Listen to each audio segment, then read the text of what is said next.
Good morning. Sit down. നമുക്ക് പരിചയപ്പെടാം. ഞാൻ ആനി, നിങ്ങളുടെ പുതിയ ക്ലാസ് ടീച്ചറാണ്.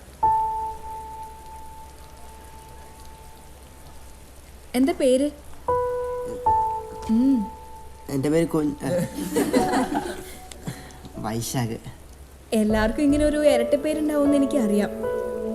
നിങ്ങൾ ഓരോരുത്തരെയും കുറിച്ച് നല്ലൊരു ക്ലാസ് എടുത്തിട്ടാ പ്രിൻസിപ്പൾ എന്നെ ഇങ്ങോട്ട് വിട്ടിരിക്കുന്നത്. അതുകൊണ്ട് നമുക്ക് വഴിയെ പരിചയപ്പെടാം. Sit down. മഞ്ജു അല്ലേ ക്ലാസ് ലീഡർ? ഇനി മുതൽ മഞ്ജുവിന്റെ ഡ്യൂട്ടി കുഞ്ഞൻ നോക്കട്ടെ. അല്ല സോറി, വൈശാഖ്. നിങ്ങളല്ലേ വൈശാഖിന് ഏറ്റവും വേണ്ടപ്പെട്ട 4 പേര്? ഈ സ്കൂളിലെ ഏറ്റവും നല്ല കുട്ടികൾ നിങ്ങളാണെന്ന് എനിക്കറിയാം. ഞാൻ നോക്കിക്കോളാം. മക്കളെ, ആചാരവെടികൾ പൊട്ടിച്ചു. ഒന്ന് ആലോചിക്കാൻ പോലും സമയം തന്നില്ല.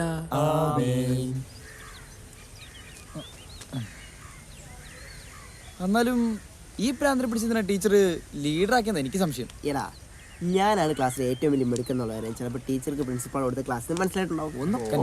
വലിയ മിടുക്കൻ. ഇതിനും വേറെ നമ്മുടെ സ്നേഹ ടീച്ചർ ആയിരുന്നില്ലേ? ടീച്ചറെ കുറിച്ച് സ്നേഹമെങ്കിലും ഉണ്ടായിരുന്നു. വിഷ്ണുന്റെ കാര്യം എന്തായി? എടാ, അത് അവള് ഭയങ്കര ടെൻഷനില്ല. സോ ആലോചിച്ചിട്ട് നാളെ പറയാന്ന് പറഞ്ഞു. നാളെ ഇനി നീ ആലോചിക്കണ്ടട്ടാ, എങ്ങനെ കണ്ടുപിടിക്കുന്ന എനിക്കറിയാം. ഓ, ഇതിപ്പോ എങ്ങാനും തീരും മോനെ. അമ്മയ്ക്ക് പരസ്പരം ഒന്ന് കാണാനാ. ഇനിയും പരസ്പരം കാണണമെന്നോ? പരസ്പരം ഒന്ന് കണ്ടതിന്റെ മുതലാ ഈ ഇരിക്കുന്നത്. ക്രിക്കറ്റ് കളിയോടുള്ള നിന്റെ ആവേശമൊക്കെ തീർന്നോടാ. ഇതെന്താ, ഗുസ്തിയോ? ഗുസ്തിയല്ല, ബോക്സിംഗ്. ഏത് സിംഗായാലും കൊള്ളാം. ഇതൊക്കെ കണ്ട് പഠിച്ചേച്ച് നീ ആരുടെയെങ്കിലും നെഞ്ചത്ത് നിന്ന് കയറാനാണോ? നിങ്ങളുടെ നെഞ്ചത്ത് കയറാതെ നോക്കിക്കോ മനുഷ്യ. ഈ കളിയോടുള്ള നിന്റെ ആവേശമൊക്കെ പഠനത്തിന് കാണുന്നില്ലല്ലോടാ. 10ാം ക്ലാസ് പരീക്ഷ സമയത്തും താങ്കൾ ഇതൊക്കെ തന്നെയല്ലേ പറഞ്ഞത്? താങ്കളോ? ഇത്രയൊക്കെ ബഹുമാനം പോരെ മനുഷ്യ. മാത്രല്ല പരീക്ഷ ജയിച്ച് ഒരു റേഷനും ഇല്ലാതെയാണല്ലോ. പിന്നെന്താ, നിന്റെ ആ വിജയം ഇന്നും ഒരു ചോദ്യചിഹ്നമായിട്ട് എന്റെ മനസ്സിൽ കിടക്കുവാടാ. നിങ്ങൾ അവരോട് സംസാരിച്ച് വെറുതെ ചുണ്ടങ്ങ കൊടുത്ത് വഴുതനങ്ങ മേടിക്കില്ലേ മനുഷ്യ. എന്തെങ്കിലും എടുത്ത് തിന്നേച്ച് പോയി കിടന്ന് ഉറങ്ങ്. ഇമാതിരിയുള്ള നിന്റെ സംസ്കാരമില്ലാത്ത സംസാരമാണ് അവൻ എന്നോടുള്ള സംസാരത്തിലുള്ള സംസ്കാരം. നിങ്ങളെ കൊണ്ട് തോറ്റു മനുഷ്യ. ഇനി ഞാൻ ഇവിടെ ഇരുന്നാ കുഴപ്പ. അതാ നല്ലത്. പോ. എന്റെ പാലം തകർന്നെന്നാ തോന്നുന്നു. എന്തുവാടേ ഇന്നലെ ബോക്സിംഗ് തരിപ്പ് അറിയില്ല. അപ്പൊ അർത്ഥം തന്നപ്പടി ഞാൻ കൊടുത്ത്. നിന്റെ തന്തപ്പടിക്ക് 2 കൊടുക്കണം ഞങ്ങൾ വിചാരിച്ചതാ. അതിപ്പോ നീ കൊടുത്തു. ഞാൻ അതും പറഞ്ഞ് ഞങ്ങളുടെ മെക്കിട്ട് കയറണോട്ടാ.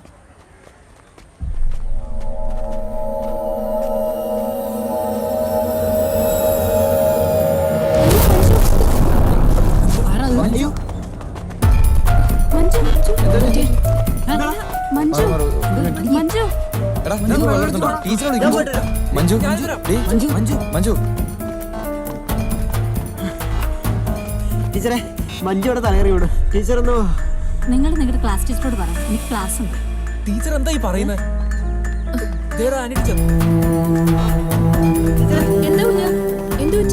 ടീച്ചറെ, നമ്മുടെ മഞ്ജുവിടെ തല ഇറങ്ങി വീണു. എവിടെ? ടീച്ചർ ഒന്ന് വാ. എന്ത് പറ്റി?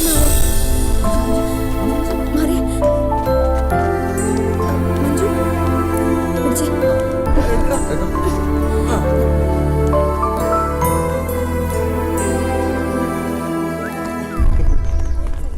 ഞാനൊരു കാര്യം പറയട്ടെ, വിഷ്ണു പറഞ്ഞൊരു ടീച്ചർ എത്ര കുഴപ്പമുള്ളതായിട്ട് എനിക്ക് തോന്നുന്നത് അല്ലേ?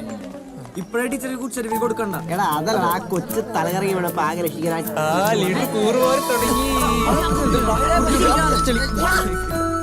അന്ധവിശ്വാസങ്ങളും അനാചാരങ്ങളും നിലനിന്ന പഴയ കാലത്തിൽ നിന്ന് പ്രതിഭാശക്തി കൊണ്ട് മാത്രം സാഹിത്യ ലോകത്ത് കടന്നുവന്ന സ്ത്രീകളുടെ പ്രതിനിധിയാണ് ലളിതാംബിക അന്തർജനം. അന്തർജനത്തിന്റെ 25 കൃതികളാണ് പുറത്തു വന്നിട്ടുള്ളത്. അതിൽ ഒരേ ഒരു നോവലാണ് അഗ്നിസാക്ഷി. 1976 വയലാർ അവാർഡ് അഗ്നിസാക്ഷിക്ക് ലഭിച്ചു.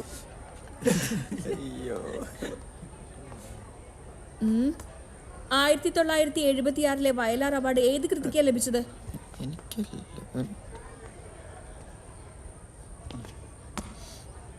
എണീറ്റോ പറഞ്ഞോ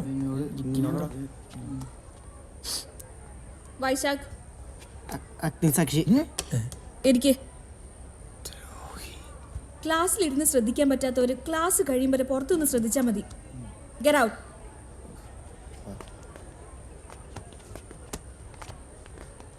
സോറി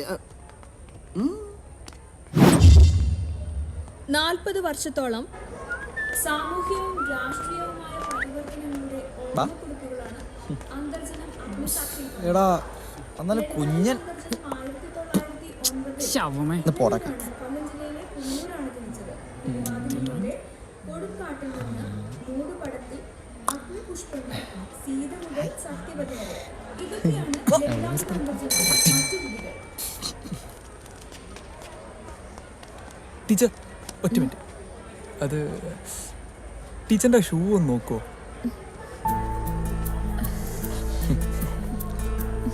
സോറി.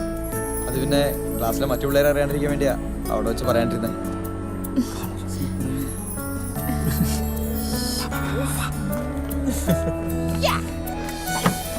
ടീച്ചറെ തല്ലിപ്പള്ളികളെ നേരെയാക്കാൻ നോക്കുവാണോ?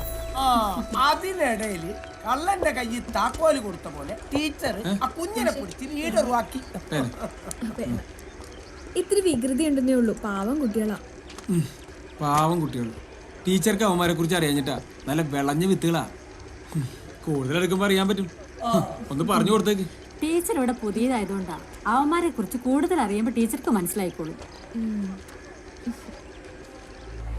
അവന്മാരിൽ 5 പേരിൽ ഒരാളായി അതെനിക്കറിയാം. സംശയമില്ല. ഇന്നെന്തായാലും ഇതിനൊരു തീരുമാനം ഞാൻ ഉണ്ടാക്കും. അവന്മാരെ പിടിച്ച് പോലീസിൽ ഏൽപ്പിക്കാൻ വേണ്ട. പോലീസൊന്നും വേണ്ടോ? ഇതുപോലുള്ളവന്മാരെ ഞാൻ കുറെ കണ്ടതാണ്.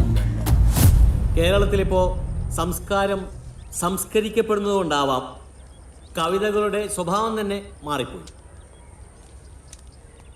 പശ്യസഖേ വടിരൂപൻ ലക്ഷ്മണ നിശേഷ ശബ്ദ ശാസ്ത്രമനേന ശ്രുത. ഇത് സംസ്കൃതത്തിൽ നിന്നും പിൽക്കാലത്ത് റോണി സാറേ സാറേ ഇന്നും ആരും എൻ്റെ വണ്ടിയുടെ പ്ലഗ് കഴിച്ചെടുത്തിട്ടുണ്ട്. കുറേ പ്രാവശ്യമായി. ഒന്ന് ചോദിച്ചോട്ടെ? സംസാരിച്ചു.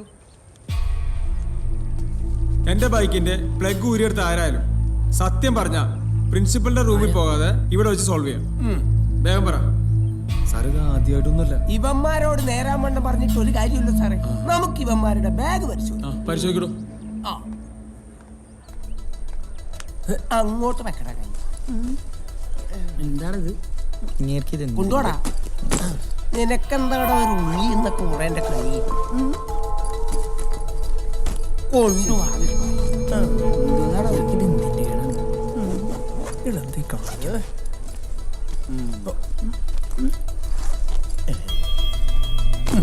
കൊണ്ടുപോടാ.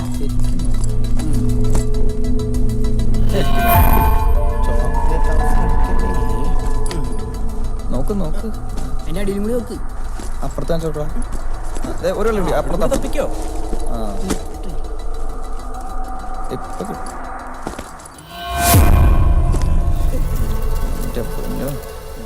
ചേട്ടാ പേനല്ല ഗ്യാപ്പുള്ളൂ. എങ്ങനെ ഉണ്ടാവും? കിട്ടിയാ? നേരെയൊക്കെ നോക്കട്ടാ. ഇതില് ഇങ്ങോട്ട് കൊണ്ടുപോടാ. ഇവിടെ കൈ അങ്ങോട്ട് മാറ്റി വെക്ക. ശരിക്കും നോക്കണോ?